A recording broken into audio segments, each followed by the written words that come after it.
مولانا صاحب کا ایک جملہ سونے کے قلم سے اور سونے کے پانی سے لکھنے کے یعنی قابل ہے. انہوں نے کہا تھا بتاؤ خلفائے راشدین نے کون سی اپنی جدادیں منائی ہیں,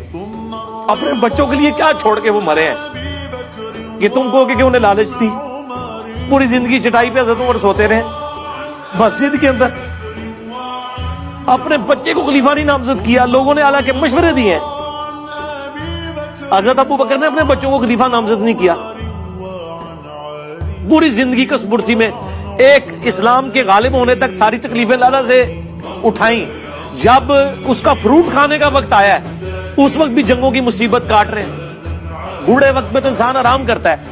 2.25 سال حضرت ابو بکر کی ایک رات بھی سکون سے گزری ہے, کتنے معظوم میں جنگ کھولی ہے.